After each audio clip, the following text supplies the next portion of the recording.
Kini nga timeline, dispensational nga setup, mo na atong ginatudlo. Kaya balot sa unsay atong tuan nga gospel of the grace of God. Nag-involve siya sa blood of Christ, death, burial, and resurrection. Kung wala na siya, walay kaluwasan ang tao sa iyang kalag diri sa church age period. Dunay mga other gospel na ito makita nga lahi sa ato ang panahon karon. Dili na ito na siya gawat nga gospel as our gospel of today. Nga naman, lahi na siya.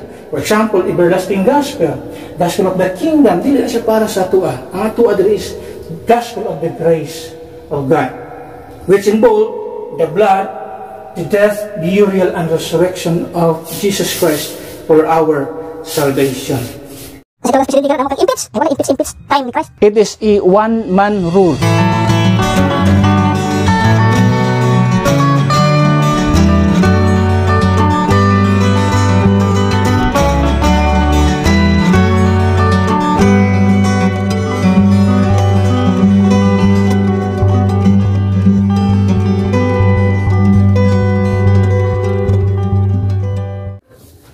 Okay, 2 Timothy chapter 2 verse 15, common passage, kung basahon din sa lisang mga mata. It says, study to show thyself approved unto God, a workman that needeth not to be ashamed, rightly dividing the word of truth. The word of truth is monay basis sa ato ang doctrine. Monay gitawag biblical doctrine. Word of truth. So, itong isgutan nining kabuntakon, ang ato ang tema nining pag-tunan, proper treatment of biblical doctrine strengthens the faith, guards against error, and glorifies God. So, kining pagtulunan, kining treatment nato sa gitawag og biblical doctrine, muni ang mag-strengthen sa ato ang mga pagtuo. Pagbalig-on sa ato ang pagtuo, mao po ni siya mag-gwardya o mahimong guard. Mag-gwardya ka na to batok sa mga errors, mga erroneous doctrine nga gi-propagate sa daghan kayo nga mga false teachers nowadays. And it glorifies God. Mao ni ang importansya kay ang biblical doctrine, if we properly treat biblical doctrine, maghatag kini og kahimayaan sa Dios, o mao ni siya ang naghatag glory o mag-glorify kini siya sa Dios. That is why very important that this word of truth must be properly o must be rightly divided. Kini gitawag og word of truth. Kaya mo na basis ato ang doktrina. Kung wala ning word of truth, wala tayo doktrina nga gihiguptan ining ka buntagon. We do not make doctrine and then mangita ta og mga Bible verses para mo substantiate sa ato ang doktrina. Dili. The Bible itself, the word of truth itself, mo ato ang doktrina. We must rightly divide kanang gitawag og word of truth. Kay naay doktrina nga para sa ato, naay doktrina para sa lahi nga grupo, especially Israel. So 7 ways to treat biblical doctrine nga may itong pagkasigutan ining kabuntagon. Now, I'll give you a definition on saning biblical doctrine. Biblical doctrine is the system of divine truth taught in the Bible, what we are to believe, teach, and practice. So, kini ang biblical doctrine, muni ang sistema sa gitawag divine truth nga gitudlo sa diri sa Biblia.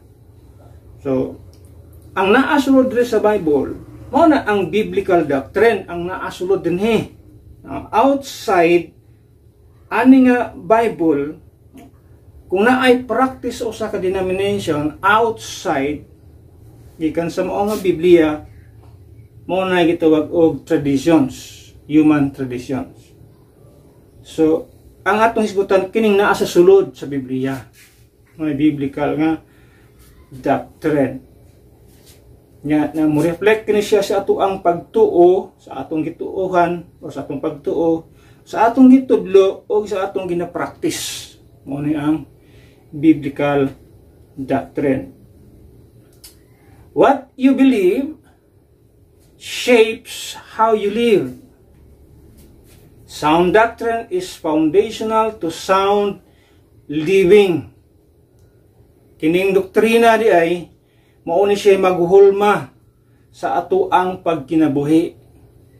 Mao ni siya ang foundation sa ato ang pagkinabuhi sa kalibutan. So, kung kita ka og taong palahubog, asa siya na membro nga denomination, away sound doctrine diya. Ano man? Ganang mahimong palahubog pa rin tawanan eh. If he believes in a biblical doctrine, di na siya mahimong palahubog. Tungod kay kuna kay biblical doctrine, di ka pwede maghubog-hubog. O, nakikita kag tao karon nga bisyoso kayo. Pangutan-on nimo asa man ka membro nga simbahan. So kana nga simbahan, pag conclude nimo, walay biblical doctrine. Nga naman, kay ang biblical doctrine mo reflect sa ato ang pagkinabuhi. Kita kag tao karon diha bastos kay sultihan. Kriminal kay ugmain. Pangutana asa siya membro. Kanang simbahan nga asa siya gagikan, walay biblical doctrine. Nga naman, nga nang kriminal man iyang utok. Nga ang Biblia nagtudlo man og dili ka mahimong kriminal, di ka maging criminal man, di ka maging bastos og sinultihan. Kaya ang gagawas imong bastos kayo. So therefore, we conclude nga kanang tawhan o kanang simbahan nga iyang gigikanan, walay biblical doctrine. Because biblical doctrine shapes how you live.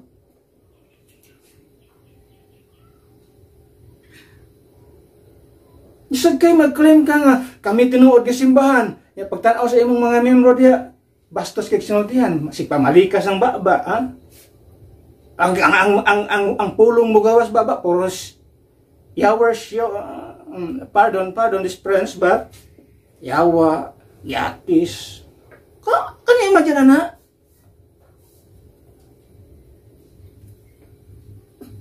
This is why, ang biblical doctrine, at anong gisutan din matters most.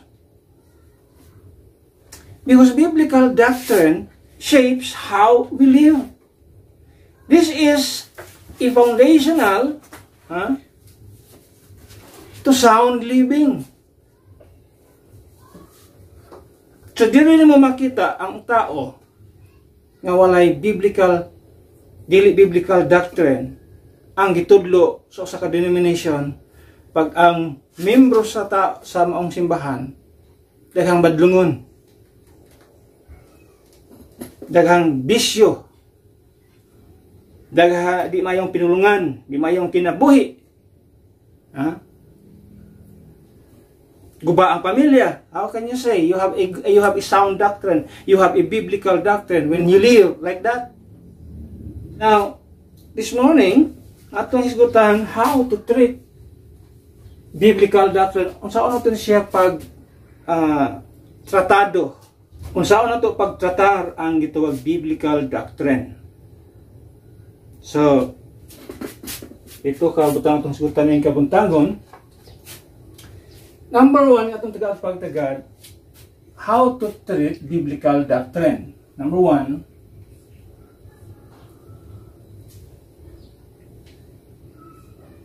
treat doctrine dispensationally.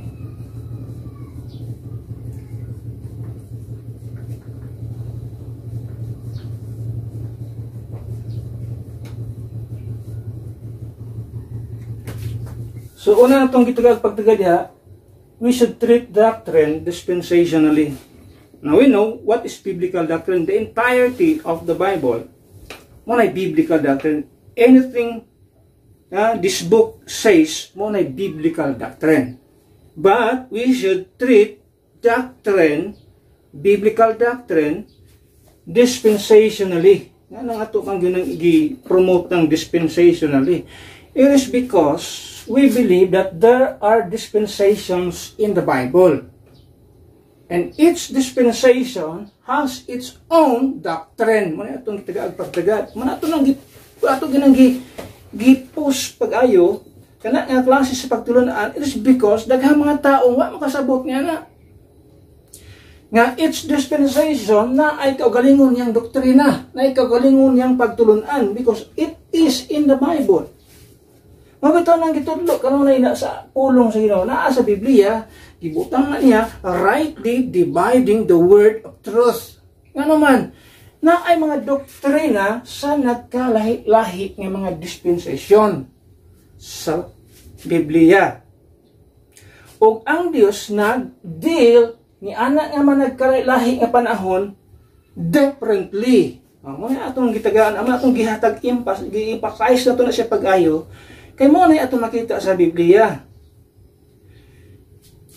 Understand that God works differently across different ages or dispensations. So mo na pinakakamaturan sa pulong sa Ginoo.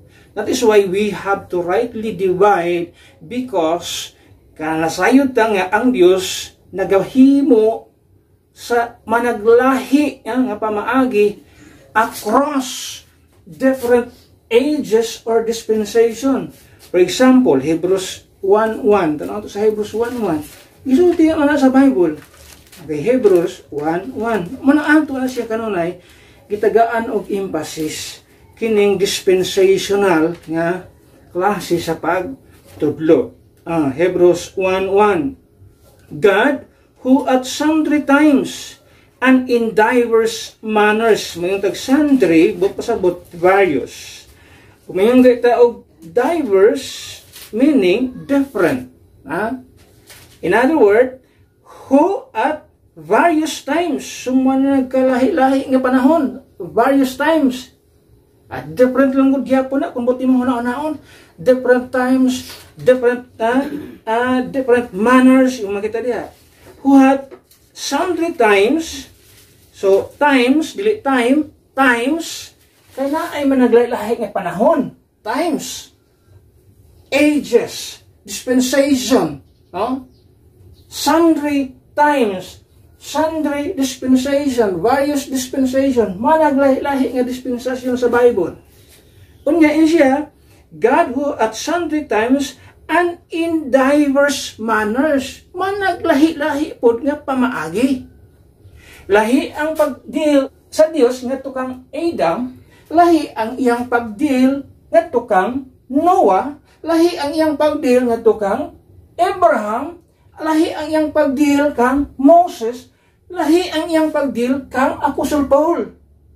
Muna atong dapat sabton, muna dispensational teaching. Kung imo nang usahon, mabuang ka. Kung imo nang usahon, mahimo kang heretic. Magtudlo kag mga heresies. Because klaro sa Biblia, ang Dios sa managlahi nga panahon, nagdeal sa mga tao sa managlahi nga pamaagi. Kaklaro ano verse 1 no?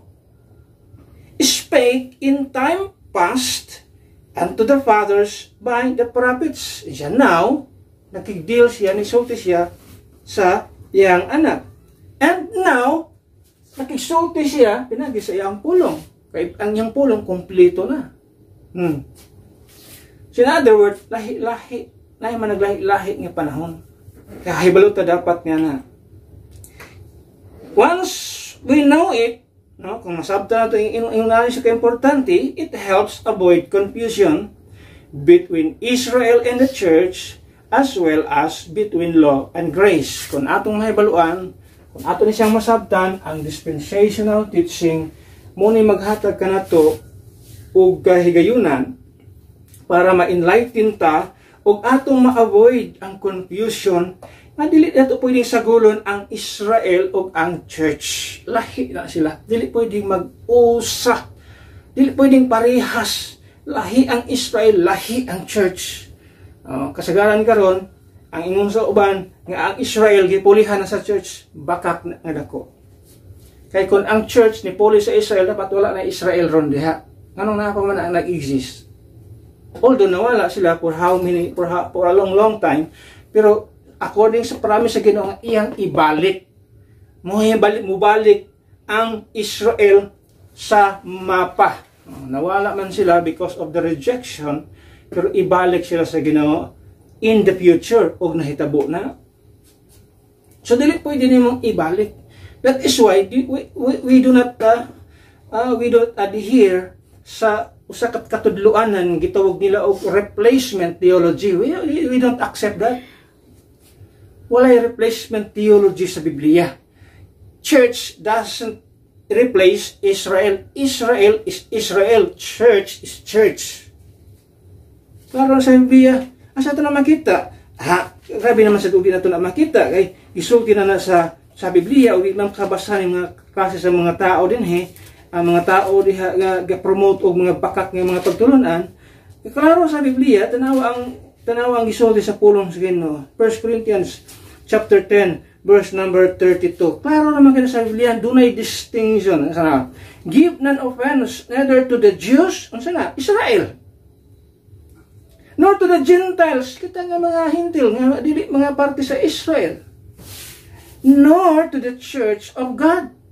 So can we diya pa lang sa atong gibasa, we can makakita na din kag distinction. Ay, lahi na magigimin sa diri Jew, Israel, Gentiles, mga sakop sa Israel, then church of God. But pasabot ang church diri is the body of Christ. So dunay kalainan.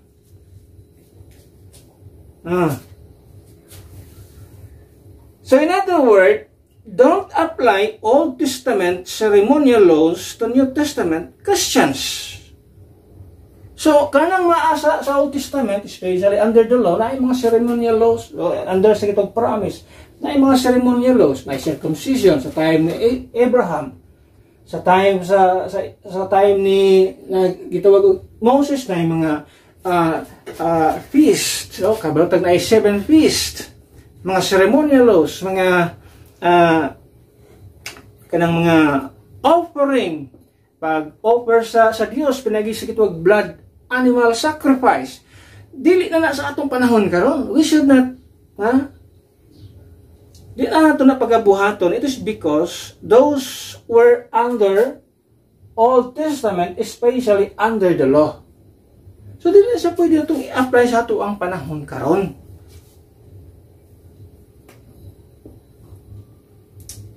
Right division prevents wrong interpretation.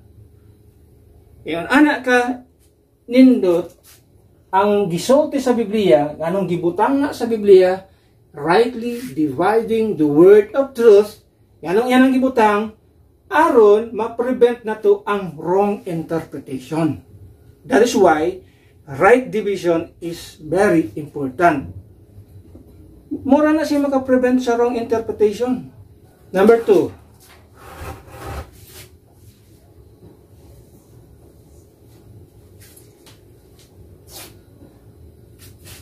Number 2, treat doctrine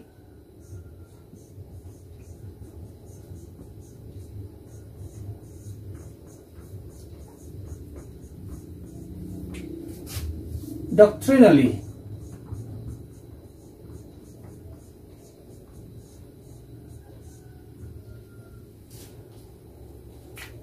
Treat doctrine doctrinally. What does that mean? In other words, take doctrine as doctrine. Take doctrine as literal truth, where it is meant to be literal. Titus 2:1. Titus chapter 2, verse number 1. It says, but speak thou the things which become sound doctrine. What does it say? It means avoid making every passage merely symbolic or allegorical.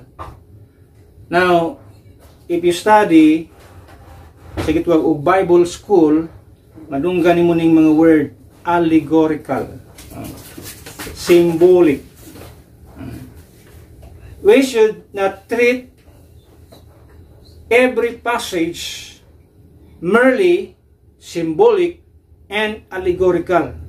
In other words, recognize that doctrine has a primary application beyond history or devotion.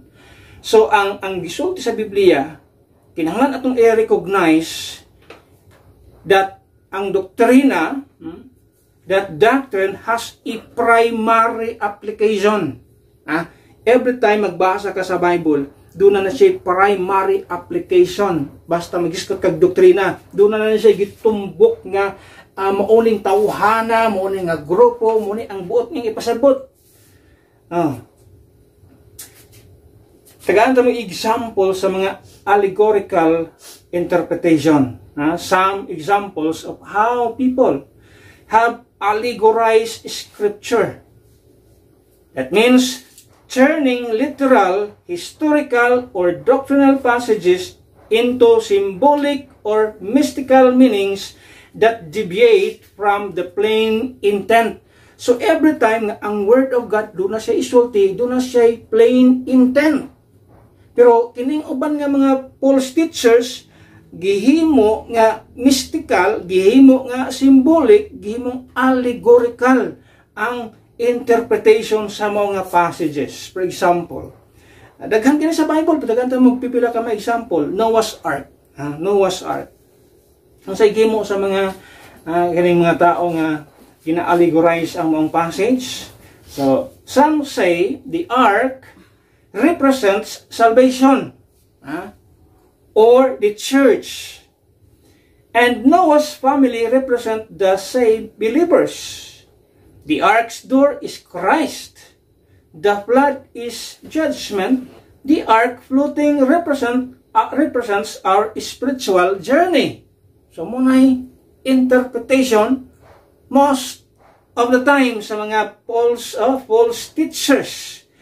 Why it's problematic? Anong problemado ni siya nga klase sa interpretation, allegorical interpretation nga ito nakita. While it can picture salvation, tinuod na, pwede siyang ma-picture into salvation, kining nga passage. The story is real. You cannot primarily interpret that passage into a symbolic or into a typology. Nga naman, kana mismo nga passage, real. Nahitabo na siya nga klase sa panghitabo. Real, historical event na siya. Di pwede na siyang muna mga primarily symbolic, no. Doon na siya interpretation, primary interpretation, because that is a real historical event. With doctrinal truths. Kung sa man ang doctrinal truths na ito nakita diha about sin. Klaro kaya na, di na kanang mag-interpret na nga kanang nahitabo diha sa itog Noah's Ark, Noah's flood, sa time ni Noah, nga sa panauban diha, naklaro na kayo na katong kahitabo, it is because of sin, dunay judgment, o dunay God's covenant nga nahitabo din ha. Making it purely symbolic removes its prophetic and dispensational significance. Example, typology about Israel's future preservation. Klaro ka na sa Biblia? Doon ay primary interpretation. Nga naman, that is real historical event. Dili na katang isip lang nga unsa nagsidin na dili. Tinuod na nga nahitabo. Therefore, ang pinaka-primary interpretation niya na is ang Ginoo, di siya malipay sa sala sa tao. Ang Ginoo, maghimo siya judgment. And after sa judgment, maghimo siya covenant sa iyang mga katawhan. So, diha sa mga passage, Kung imo nang purely symbolic, mawala ang tinud-anay nga intent sa mong passage. Mo na ginahimo sa daghang mga kasimbahanan. They make it symbolic, they allegorize the passage, nawala ang plain intent nga realidad ang maong panghitabo. Mo nang daghang mga tao karon nga gatong Noah's flood di man to tinuod, istorya man to. Daghang mga tao nga iwaana karon nga naman tungod sa mga allegorized interpretation, allegorical interpretation sa mga false teachers. But we believe that those kanang panahon, kanang time, sa time ni Noah, kato tinuod to nga panghitabo. It is a worldwide catastrophic event at nakita diha. Another thing nga ilang gina-allegorize, the tabernacle. Exodus 25:40, makita ni mga passage ya, tabernacle. Some view every trade, socket, and measurement is or as representing deep mystical truths. Example, yung sila gold, nagulagway sa deity. Silver, nagulagway sa redemption. Badger skins, nagulagway sa humanity, etc. etc. So daghan sila mga interpretation sa mga passage. Why it's problematic? While some parts of the tabernacle clearly points to Christ, kung imo mabasa sa Hebrews, confirms, nag-confirm sa mong passage, excessive allegorizing, excessive allegorizing can lead to forced interpretations that are not scripturally supported. Not everything must have a hidden spiritual meaning. Mo yung excessive allegorizing the passage. Excessive na but pasabot na hinobra na. Sobra-sobra na kay bisag wala na gitoy significance, mga word gibutangan og meaning. Can you imagine mo na gitawag excessive allegorizing a passage. So kung mahinobra na imong pag-allegorize sa mong passage, so mo na danger diha. Bisag wala na. You are already telling a lie to the people. Another thing, the promised land. Allegorical interpretation. Karena to, some interpret Canaan not as a literal land. Di daw na literal nga land. But as a symbol of heaven or victorious Christian life. Di ba ito madunggan ka na nga mo na ang kinabuhi, mo na yung Holy Land o Promised Land. It's about gitawag og victorious Christian life. Mo na si simbolo sa victorious Christian life. The Jordan River is said to represent death or spiritual breakthrough. So, why it is problematic? Anong problemado man nga klase sa interpretation? It is because Canaan is a literal earthly land promised to a literal nation. Ato na hinungduman ganun na nga, ang interpretation sa promised land, tinuod na siya, it is because literal na siya ngayota, o gisaad na siya sa Dios sa literal pod nga nasod. Now, if we interpret that passage allegorically, mawala ang primary interpretation sa mong passage. Ngunit, usa sa mga danger din na ay gitumbok ang Ginoo, literal niyang interpretation. So we should treat doctrine as doctrine. In other words, we should treat doctrine doctrinally.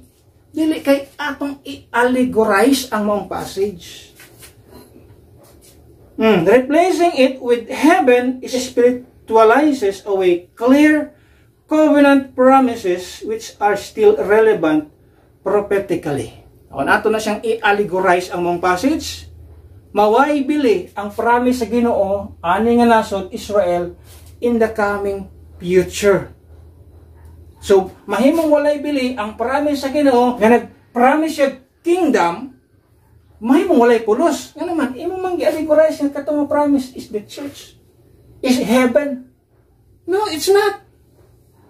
Kanang literal land, Israel, gipromise niya na sa mga Israelite people, especially in the future, iyan ang buhaton. So kung imo na karang i-allegorize, i-spiritualize ni mga passage, wala na ang bilian eh. Nga na ang danger sa allegorical interpretation. Mawala ang primary interpretation as doctrine itself. Mahimong irrelevant kining kingdom 1,000-year reign of Christ. Mahimong irrelevant kung atong dawaton ang mga pag-interpret sa mga passage labi na allegorical na klase sa interpretation. Another, Revelations, 1,000 years. Kanang sulti sa Book of Revelations, ng 1,000 year reign of Christ. Sa sulti sa mga millennialist. A millennialist interpret the 1,000 year reign of Christ as a figurative or spiritual reign. Sa figurative, kaning 1,000 year reign of Christ, figurative daw na siya. Yun sila, kanang spiritual reign happening now in heaven or in the church age, not a literal reign of Christ on earth. So, kini daw ko ng passage, kining gisulti sa Bible nga 1,000 year reign of Christ, figurative. Dili sa tinuod, nahitabo na daw ni karon sa antang naata sa church age period. So, that is a big lie. Bakak na siya, gano man. Klaro kay nang gisulti sa Biblia nga mo reign siya in the future 1,000 year. Kitawag siya the reign of Christ, a millennial kingdom in the future. Pero na grupo a millennialist, hindi mo tuon niya na nga that is a literal 1,000 year reign of Christ. Manang problemado kini nga klase sa interpretation. This contradicts the plain reading of Revelation chapter 20 and overlooks the prophetic promises to Israel. It also leads to confusion about end times events and timelines. Another, the Beatitudes. We'll know ng Beatitudes, kabaluta asa ang Beatitudes. Chapter 5, sa Book of Matthew, gitawag na the Beatitudes. Muna ang teaching ni Christ on the Mount. Yung gisulti din ha. Daghang tao di kasabutan eh. Abi nila kining Beatitude nga pagtulo ni Kristo parte na sa atuang Christian life. That is not part of our Christian living. Mana interpretation sa mga tao nga nag-propagate sa gitawag og allegorical interpretation. Some apply these kingdom teachings as spiritual stages of Christian growth or symbolic attributes of true Christian. So, ato na siya karon ay madunggan nga kining Beatitudes, kung imong basahon chapter tanawon sa imong Book of Matthew, kung imong tanawon sa Book of Matthew chapter 5, chapter 6, chapter 7, all, kung imong matanaw ka sa Bible nga dunay red letters, it's all about Christ taught to the people. At makita din ha ang mong passage. Kung imong basahon diha sa verse 1 ta maguna. Mga blessed. Kano yung mga madunggan? Blessed is he. Mga yung madunggan. Blessed are those. Diba? Sa verse number 1, and seeing the multitudes, he went up into a mountain, and when he was set, his disciples came unto him, and he opened his mouth and taught them, saying, Blessed are, diba? Makita na, blessed are the poor in spirit, for theirs is the kingdom of heaven. So, primero pa lang daan, kingdom of heaven. So, maguna-una ka na, di siya para sa ato, kingdom of heaven ang gisigutan. So, in other words, he's talking in the future, kini nga panahon, kingdom of heaven, millennial kingdom, millennial reign of Christ. So, imong makita din ha, that the Beatitudes is the constitution. mga tag-constitution, kita sa Pilipinas doon natay gitawag constitution, Philippine Constitution. Muna atong gisunod, natay Constitution 1935, natay Constitution 1973, doon natay Constitution 1987. So, mga constitution nga naa sa ato sa Pilipinas, kining Matthew chapter 5, 6, 7, these are the constitution nga iyahang gamiton during sa his millennial reign. Now, nga na ato makita di problemado ka na klase sa interpretation, kining gitawag stages of Christian growth, symbolic attributes of true Christians. Nga nang problematic na siya nga klase sa interpretation. These are literal teachings of Christ to Israel about the coming kingdom. While they have moral value, they are rooted in a dispensational context. In other words, kingdom, gospel, not just mystical Christian development. Kung gusto kag Christian attributes, kung gusto kag true Christian attributes and Christian growth, adto ka sa pulahing epistles. Tanan nga mga gipangtudlo diha ni Apostol Paul, maunay kinabuhi sa Kristohanon. Pero balik ka sa Matthew chapter 5, dili na para sa imo ha. Tagaan ti kag example. Balikan to ang Matthew chapter 5. Nasa gisulti din he. Number 9. Niya siya. Blessed are the peacemakers, for they shall be called children of God. Di ba conditional? So kung dili ka peacemaker, di ka tawgon sa Ginoo nga child of God. So, imo ra ko lang i-analyze ang mong passage. So kung di ko maging peacemaker, kung kuan ko basta guliro, di ko tawgon nga anak sa Dios. Mao ba na gisulti sa ato ang mga passage sa scriptures? Gitawag tang children of God because we have the Spirit of Christ. Romans chapter 8, nakita niyo din ha. Everyone na dunay espiritu ni Kristo, they are the children of God, regardless he is a peacemaker or not. Klaro sa Biblia. Dinhi, kinahanglan kang maging peacemaker. Pero sa ato ang dispensation, sa grace, dispensation of grace, kinahanglan kang Espiritu ni Kristo. Dinhi, peacemaker ka lang. Kalayo, ana.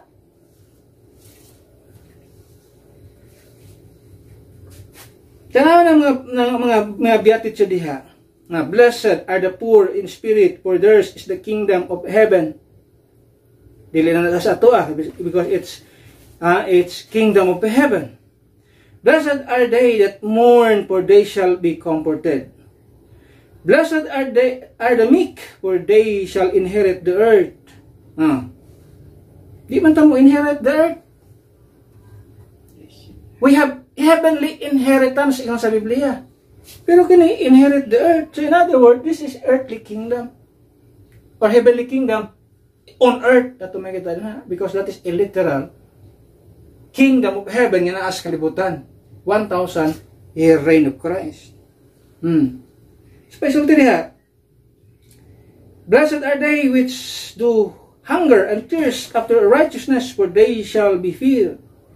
Blessed are the merciful, for they shall obtain mercy. Mga conditional. Hindi ka makakaplag o mercy, kundi ka merciful. Pero sa ato karon, bisan pag pinakain si Apostol Pablo, I am the chief sinner. So he found mercy. Ano man na? Merciful ba si Apostol Pablo? Dili. Kriminal pa ganun siya na utok. Pero ganun nakakaplag siya kaluoy. Pero dili yung siya, blessed are the merciful, for they shall found mercy, or they shall obtain mercy. So kita yung contradiction. Dinhi maging merciful ka aron maka-obtain kag mercy. Si Apostol Pablo dili siya merciful, pero naka-obtain siya mercy. Nga naman na dispensational atong itudlo gayna. Kung dili ka mo abide sa dispensational teaching, dunay contradiction nga maabot sa imong kinabuhi. Nag-skip pa sa forgiveness in chapter 6, makita nimo din ha. Dili ka mag-forgive, dili ka pasayloon. Pero sa teaching ni Paul, magpasaylo ka kay ikaw napasaylo na. Can you imagine nga mga teaching? So, it is not in reference sa Christian growth and Christian attributes.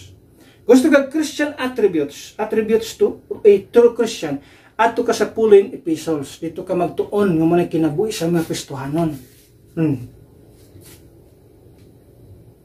Para dili ka masaag.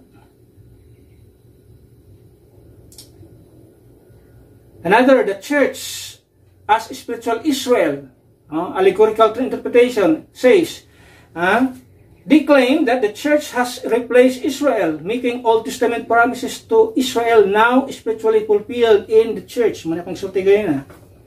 Why it's problematic?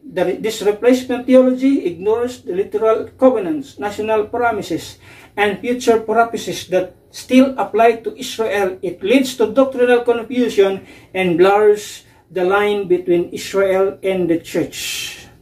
Now, reminders for preachers and teachers, or especially learners. Muna ang kong hatag i-reminder. Literal where possible. Symbolic only where necessary. Okay? Literal where possible. Symbolic only where necessary. Maghimo lang tag-symbolic kung kinahanglanon. Pero, as much as possible, we should treat doctrine as literal truth. We should treat doctrine as doctrine. Mahibot pa sabot. Allegory can be a helpful devotional application if it doesn't replace the doctrinal or historical meaning. Ang pinaka-note, always rightly divide the word. Muna yung pinakasikreto diha. Doctrine is not just decoration. It is declaration. Number 3. Treat doctrine devotionally.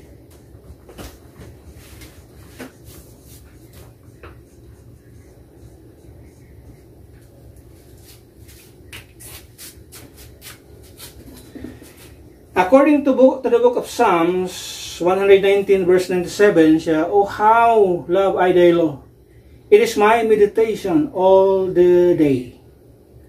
So, what does it mean? Let doctrine steer your heart, not just fill your head.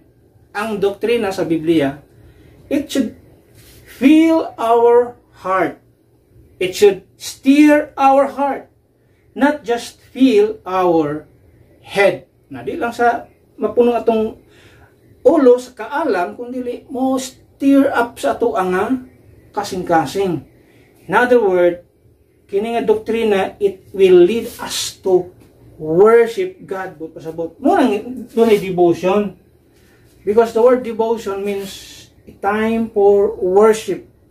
Maghatod ka na to dito sa pagsimba sa Dios. Daghan tag nagtun-an nga mapagtulunan, unya dili magdala nato ngadto sa pagsimba sa Ginoo, awa marawag mahimong way pulos.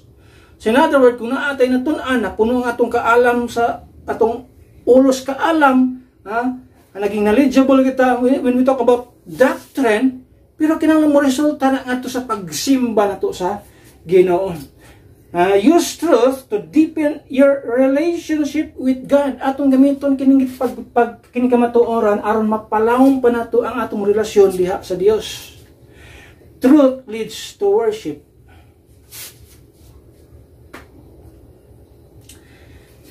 Truth should touch the heart, not just tickle the intellect. Ang kamatuoran mo ni mohikap sa kasing-kasing sa tao. Di lang kayo mamotikal sa mga intellect, pero ang kasagaran karon, ang mga fables, ang istorya-istorya mo ay gustong paminawon sa mga tao. Ang way hinungdan nga mga istorya mo ay gustong paminawon sa tao. Dili na ang kamatuoran. Pero kung kita tinud-anay nga anak sa Dios, tinud-anay nga dunay espiritu sa Dios, dapat ang kamatuoran mo hikap sa atoang mga kasing-kasing. Truth touches the heart. Sumunay mulid kanato sa pagsimba sa Ginoo. Muna nga makita nimo pagkanindot di ay every time makita nimo ang dealing si Ginoo pagkanindot di ay ang Dios nga di ka pwedeng di ka mosimba sa Ginoo kay dunay Dios nga makita nimo nga dunay Dios nga naghimo og order sa matag plano niya. Ang tanang plano niya in order ato nakita diha. O pasalamat nga nabilong ta sa mga order nga nata sa dispensation of grace, panahon nga ang grasya sa Ginoo available sa ato ang panahon karon. Number 4.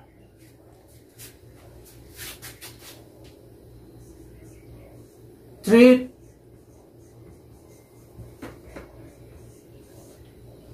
doctrine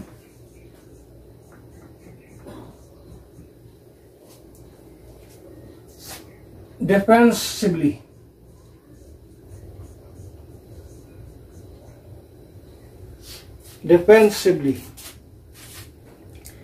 Sa Bible, although it's gitawag og general epistle, no, it's for the Jew during the gitawag og tribulation period, pero ato makita din that this passage still muna ang example sa rightly dividing. Kini nga passage Jude 3, makita din mo ni Jude 3. This is a passage sa gitawag og tribulation period. Pero kung makita din nasa gisulti din Beloved, when I gave all diligence to write unto you of all of the common salvation, it was needful for me to write unto you and exhort you that ye should earnestly contend for the faith which was once delivered unto the saints. Contend for the faith. Earnestly contend for the faith. But pasabot kinahanglan nimong dipinsahan ang faith. Unsa faith din munang doktrina, munang pagtuo, munang gituwag atong practice sa atong kinabuhi can also be applied sa ato ang panahon karon. We should earnestly contend for the faith. Kinahanglan nato nang umuon, especially nowadays daghan kayong mga false teachers na propagate og mga heresies. We should earnestly contend for the faith. That is a best example of how to rightly divide the word of truth. So rightly dividing the word of truth can also be applied sa ato panahon karon. In other words, defend sound doctrine against heresy, error, and compromise. Muna ibot pasabot din earnestly contend for the faith, imong depensahan ang sound doctrine. Gikan or against sa mga heresy, sa mga error, or sa gitwag compromise. For example, tagaan ta mo example, Calvinistic theory of grace. Sa tulip. Calvinist na siya nga teorya, Calvinist na teorya, tulip. Isa sa gitawag og Calvinist nga teorya diha is irresistible grace. Ay diha is irresistible grace. Calvinist na siya nga teorya. No, what is the word irresistible? Irresistible means it's too powerful that no one, it is impossible to be resisted. Di ka makaresist kay grabe ka powerful. Mukuno na ang grace. Irresistible grace. Ba't pasabot? Once makalungog ka sa grasya sa Ginoo, dili ka makaresist. Tinuod kaya na? So, ang pangutana, Because ang sulti sa irresistible grace is no one can resist the grace of God. Pag ang madunggan mo ang grasya, maggrasya sa Dios, pagbadayag sa Ginoo ang grasya sa Dios, why tayo nga makaresist? Because it is too powerful. Ha? Tinuod kayo na? If that is the case, everyone is saved now. Since everyone has seen the grace of God. Tanang to Titus chapter 2, verse 11. Kung muna ang imuhang pagtuo nga ang grasya sa Dios irresistible, so everyone who has seen the grace of God dili makaresist, so everyone is saved. Karon panahon na. Kaya di man ma-resist ang grasya sa Ginoo. Now, ingon sa Titus 2:11 nga, tanang tao napadaygan sa grasya sa Dios. Tanang to ha? Kung muna imong teorya, nga dili ma-resist ang grasya sa Ginoo. Titus 2:11, it says, for the grace of God that bringeth salvation hath appeared to some. To some ba ang isulti diha? Dili. To all men. So in other words, ang tanang tao diri sa kalibutan napadaygan sa grasya nga nagdalag kaluwasan. Now, kung ang grasya irresistible, walay taong makaresist. Buot pasabot, ang tanang tao sa kalibutan karon luwas na. Di man ma-resist ang grasya. You cannot resist. It's too powerful. So, ang buot pasabot nimo, ang tanang tao sa kalibutan, luwas na. Kaya ingon sa Biblia, ang tanang tao napadaygan sa grasya sa Dios. So, therefore, according sa imong teorya, nga irresistible ang grace, luwas na ang tanang tao. Yung anong di man luwas ang tanang tao? Kaya imagine ang nga teorya?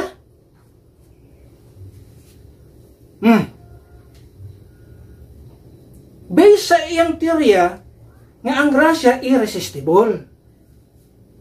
Dili, way tao nga makaresist. So, ang tanang tao nga makakita sa grasya sa Dios, maluwas siya, kaya di man ma-resist ang grasya sa Dios. Di man tanang tao karon luwas. Muna'y palpak nga Calvinistic theory. isa sa mga palpak nga Calvinistic theory. So, kinsa itong nagdepende sa ng Calvinist diya. Palpak nga. Irresistible o niya, dili luwas. Pungutanon ka, luwas tanang tao. Karon luwas na tanang tao sa tibok kalibutan? Dili. Asa naman ng pagkalusaan ang tanang tao yung sa Biblia nakakita na sa grasya sa Dios, yung hindi man sila maluwas, nga irresistible man ang grace of God. Once ang tao makakita sa grasya sa Ginoo, no one can resist.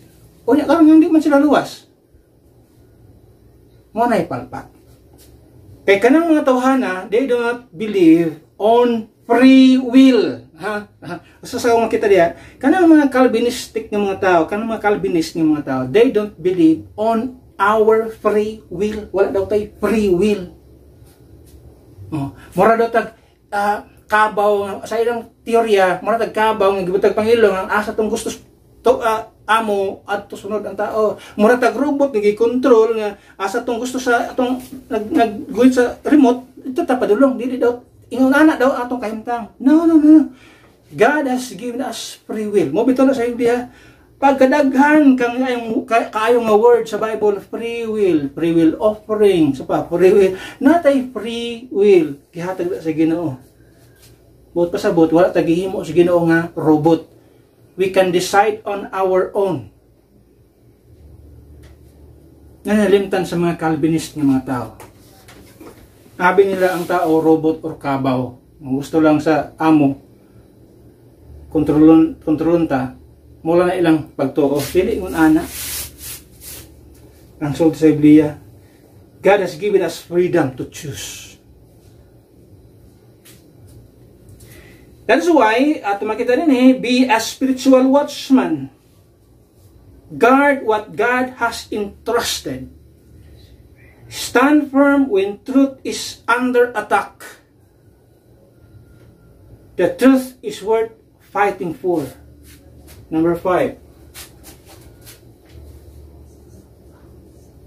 treat doctrine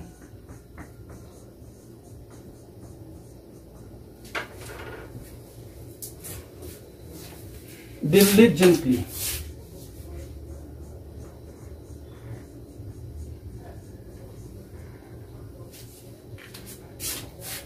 Oh, makita ka, pasabot, we should treat doctrine, we should treat the truth, the Bible, the Word of God, diligently. Ang saan ang word diligently? Pasabot ko kita ba? Ko kitag tuon. Kaysa kung nagkaingundaghang mga tao karon, pero kadaghang kabing mga trik-trik. Gigamit ang yawa para i-trick ang mga tao. Oh, ilaron ang mga tao. O sa nila, Calvinistic theory, ilaron ang mga tao. We should be Bereans, Acts chapter 17. Kinanglan, una aman tayo dapat sundo na klase sa mga tao, kining mga Berean believers. Kung sa din mga Berean believers, dili sila mga basta-basta nga mga Kristohanon. Lahi nga klase sa mga Kristohanon, kugi nga klase sa mga Kristohanon. Acts 17 verse number 11, sa isulti sa Biblia diya. Okay, it says, these were more noble than those in Thessalonica. Now, kung if you study believers in Thessalonica, mga mayo na yung klase kalidad sa Kristohanon. Pero Berean believers, they are more noble than the Thessalonians. Nga naman, nung noble sila than those who are in Thessalonica, in that they received the word with all readiness of mind and searched the scriptures daily whether those things were so. Muna yung nakalahi sa ila, ha? Daghang ng Kristohanon nga makabasa lang sa Biblia Domingo, makadungog lang pulong sa Ginoo Domingo, Lunes, Martes wala na yung Biblia nga madunggan. Lunes, Martes, Miyerkules wala na yung Biblia nga madunggan, wala na yung Biblia nga mabasahan. Bisa lang isa ka bersikulo god.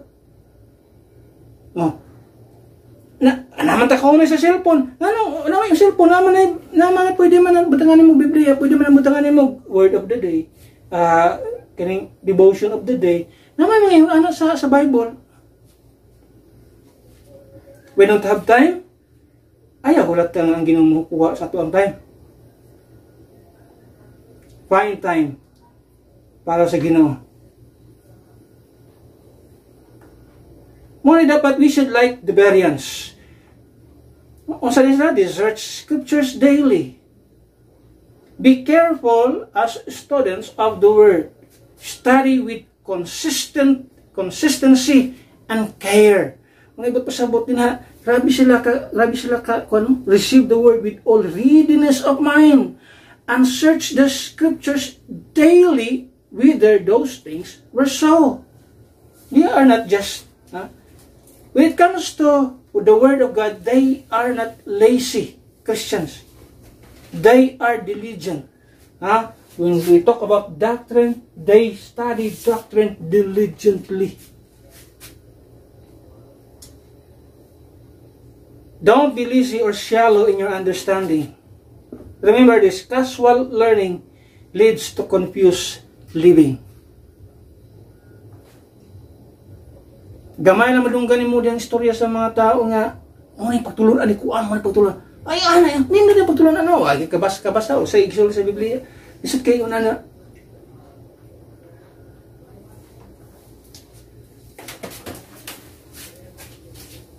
Number 6. Treat doctrine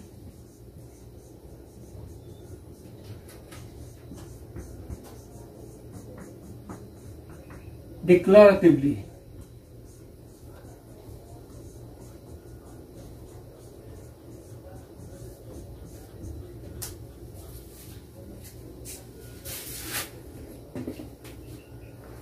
Sa sulti 2 Timothy 4:2, it says, preach the word.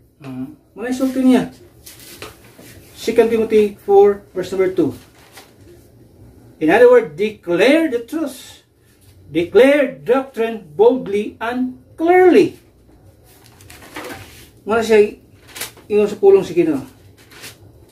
Preach the word. Be instant in season, out of season, reprove, rebuke, exhort with all long suffering and doctrine. Muna ang pinaka-advantageous sa podcast. Because anytime, any moment, any day, pwede ang tao makahugat sa tuwa nga podcast. Whether in season, out of season, pwede na siya. Ang out of season, pwede kasi gabi natulog, pero ang imuhang podcast, imuhang video online, sa online, naagyapon.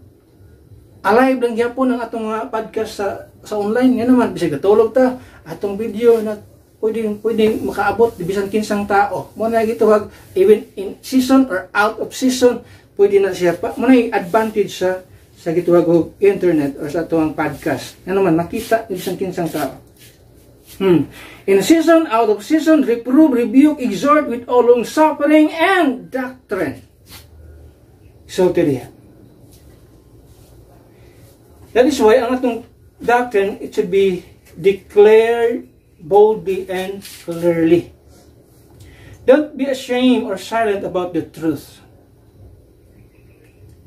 Teach and preach with clarity and conviction.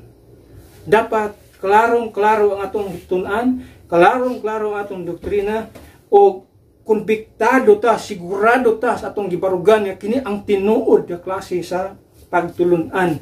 Dispensationalism mauna pinaka-klaro nga klase sa pagtulunan sa ato ang panahon karon. Compare to other sa gitawag og mga covenant theology nga doctrine, pating confused ang naariya sa gitawag covenant theology. Dispensational theology mo ay pinakaklaro nga klase sa teaching nga makita nowadays. Okay, doon ay note at makita niya. Truth not proclaim is truth not practice. Ang kamatuoran nga wala giproklama, mo ay kamatuoran nga wala gina-practice. That is why we should promote, we should proclaim ang kamatuoran, because that is our way of practice. Number 7. Treat doctrine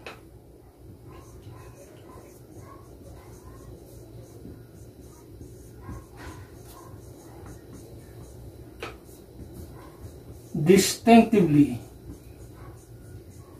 1 Timothy chapter 4.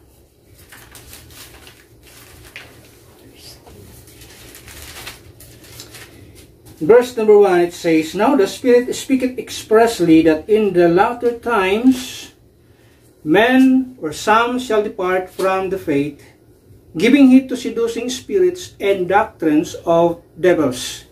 So if we do not adhere sound doctrine or biblical doctrine, whether we like it or not, in the future, mapunta ta sa itawag o doctrines of devils.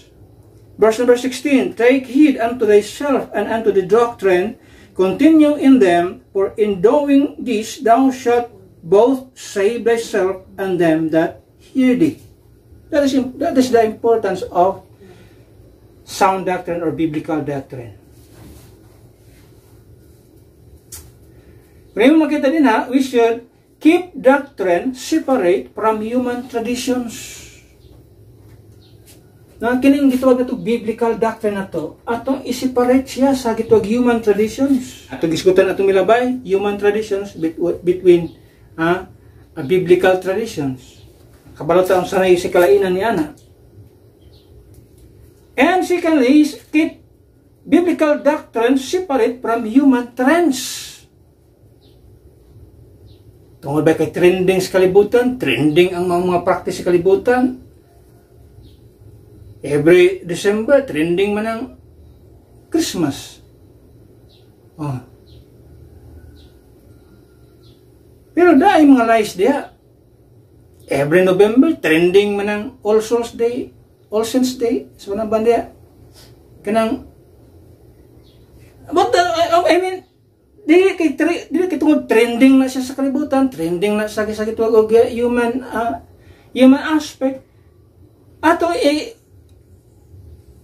atong i-accept. No, we should separate biblical doctrine from those human trends.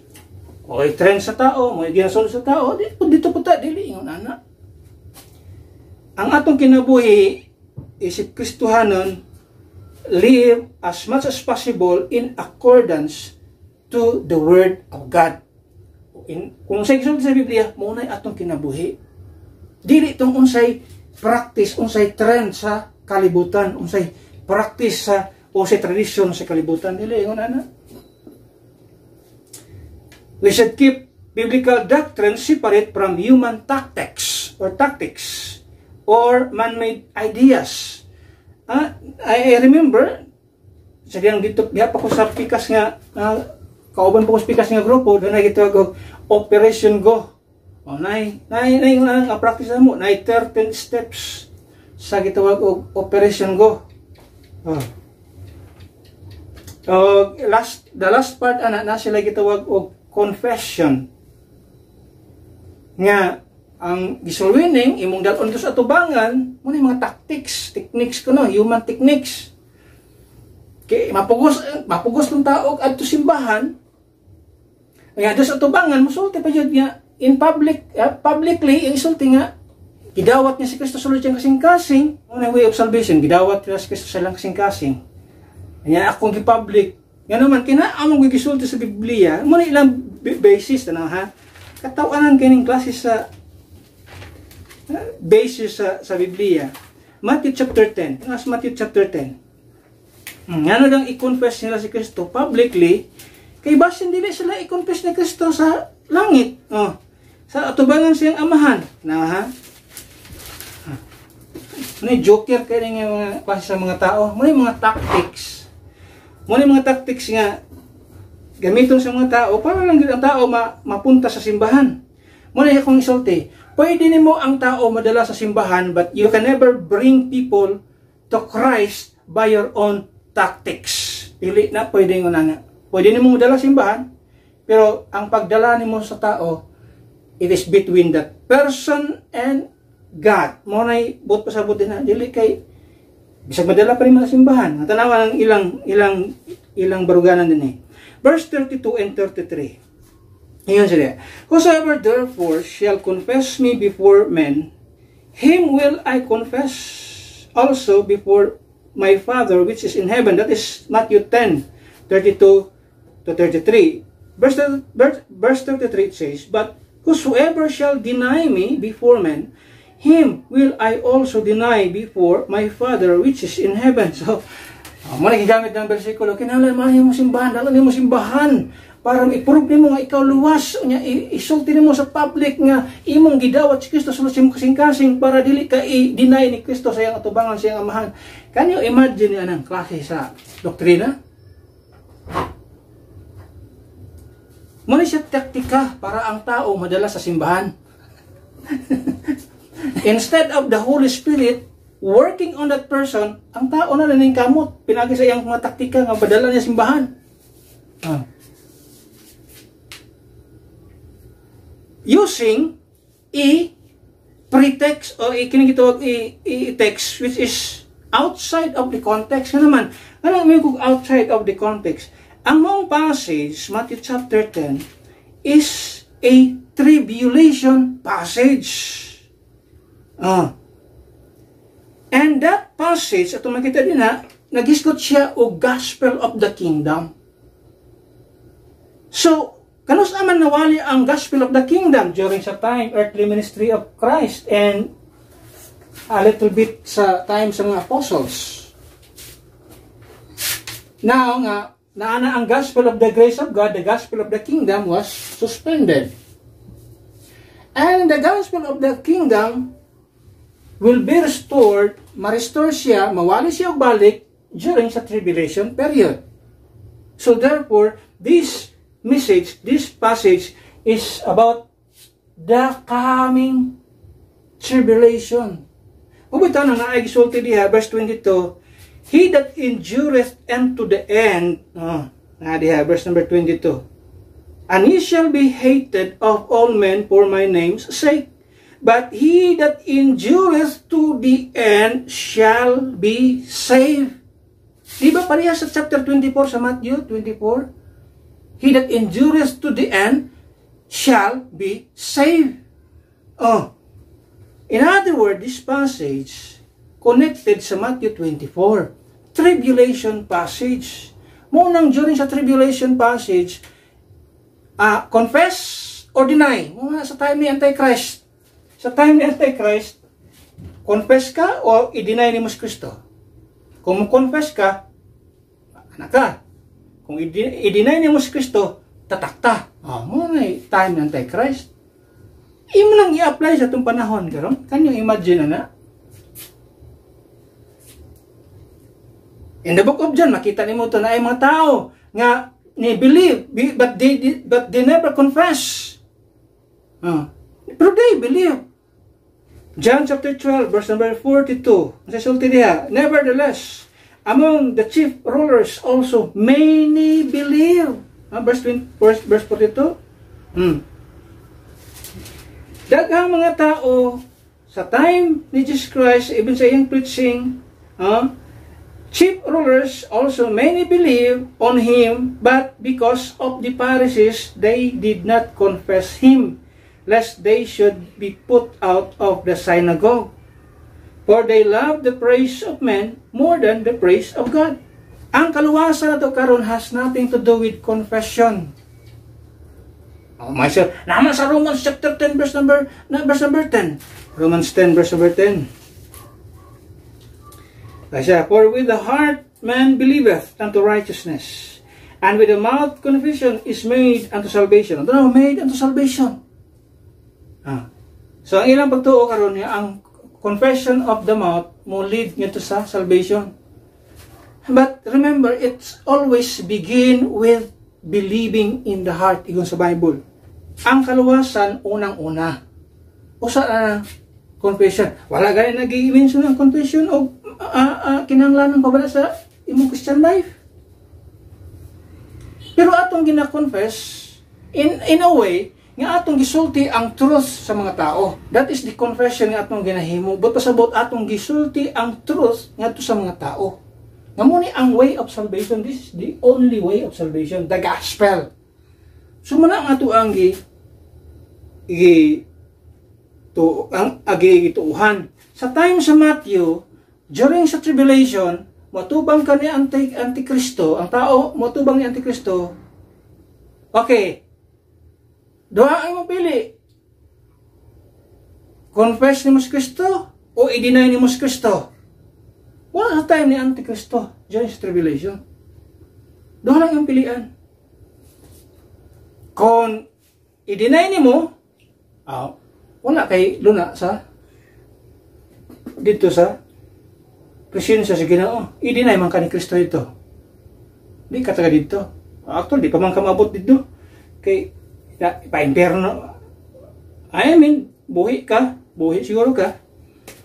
Kay agalo ni mo si Antichrist, but remember, during sa tribulation period, di na nagpasabot nga, tungod kay na tatakan ka o marka ni Antichrist, 666. Mupadayon ka sa millennial kingdom. Tungod kay, makalusot ko sa padulong sa millennial kingdom, nga naman, na di man ko mamatay, kaya di man ko patyo ni Antichrist, kay, vibes man may, kauban man may. Pero remember, nga ingon sa Biblia, ang Bible mismo, after nga si Kristo, sa mo balik si Kristo, second coming, those who have, katong dunay tatak 666, pamatyon sila, mga matay sila, nga naman, according sa Bible, manggawas tong mga kagid nga mga burot-burot sa lawas from to the head, to the top, mamburot ang ilang lawas. Kung basahin mo ang book of Revelation, nakita mo din na kung sa dangatan sa mga tao nga nagpatatak ni Antichrist. So in other words, katong tatak niya, tunay disease nga ikahatag sa lawas sa tao. So katong mga tao na mga matay sila. Awan nagpasabot na natatakan sila, makasunod na sila sa sa kitong millennial reign of Christ. No, mga matay sila according sa Biblia. Dili sila makaabot dito. Mga matay sila. Kauban sa kang Antichrist. Si Antichrist o ang false prophet, itambog sila buhi sa lake of fire. Pero ang mga dunay mga tatak, mga matay sila. Di sila kaabot sa millennium. Muna'y kapait. Kasi nagtuo sila nga, once magpatatak sila, makaabot sila ito. No, dili. Di sila kaabot. Ang makaabot lang dito, he that endureth to the end shall be saved. Makasulod sila sa millennial kingdom. Mga ibot-usabot. So, kung gamito ni muna ang certain steps sa Operation Go, ani about sa salvation, mga taktika lang na para madala ang tao sa simbahan. But normally, dili kita makadala sa tao.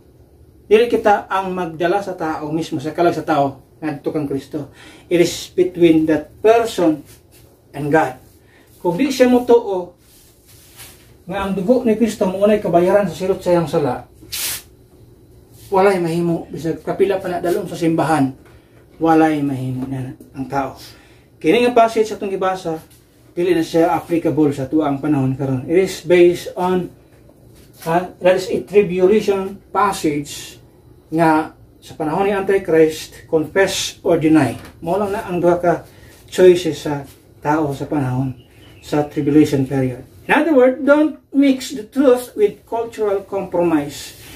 Maintain the purity and identity in Bible doctrine. Kinahanglan natong i-maintain ang purity ug ang identity sa mga Bible doctrine. The church must not lose its doctrinal identity to gain worldly acceptance. Now, the way we treat doctrine reveals our seriousness about the Word of God. If we are truly serious about the Word of God, makita na siya sa atong pag-treat sa mga doktrina nga atong makita sa Biblia. Kung seryoso ta, let us be faithful stewards of divine truth, dispensationally, doctrinally, devotionally, defensively, diligently, declaratively, and distinctively. Ang pangpangutana is, are you rightly dividing the word of truth? Those who are in our podcast, kabalo ba mo sa rightly dividing the word of truth? Kung di mo nag-practice ng rightly dividing the word of truth, ang truth na dapat unta inyong masabtan, lubog pa. Lubog pa sa sapa nga kusog kayong baha. Dapat ang ato ang doktrina klarong-klaro. Dapat ang ato ang pagtulunan. Ang mga biblical doctrine sa Biblia, doon na siya intended nga tao nga gipaabutan. Ato nang gibasa kanina, doon ay biblical doctrine nga intended para sa mga Hudyo. Doon ay mga doctrinal mga practices or gitawag og truth nga doon ay ang intention niya is para pahibaloon ang mga Gentile people. Ug doon ay siya biblical truth nga intended nga para gid sa church age period. Ang ato lang diha is kung saan ito pag-determine nga ang maong doktrina para sa ato Sundon lang nato ang dispensational nga teaching nga makita ni sa ato ang podcast, makita sa ato ang mga videos online. Muna itong itun-an sa ato ang panagtigom nga magtuon kita sa doktrina nga sa Dios. Diya ito na gina-promote ang dispensational nga teaching. Kini nga timeline, dispensational nga setup. Muna ito ang ginatudlo. Kaya baluta sa unsay atong tuan nga gospel of the grace of God. Nag-involve siya sa blood of Christ, death, burial, and resurrection. Kung wala na siya, walay kaluwasan ang tao sa iyang kalag diri sa church age period. Dunay mga another gospel nga ito makita nga lahi sa ato ang panahon karon. Dili na ito na siya gawa itong gospel as our gospel of today. Nga naman, lahi na siya. For example, everlasting gospel, gospel of the kingdom, dili na siya para sa ato. Ang ato there is gospel of the grace of God, which involve the blood, the death, burial, and resurrection of Jesus Christ for our salvation.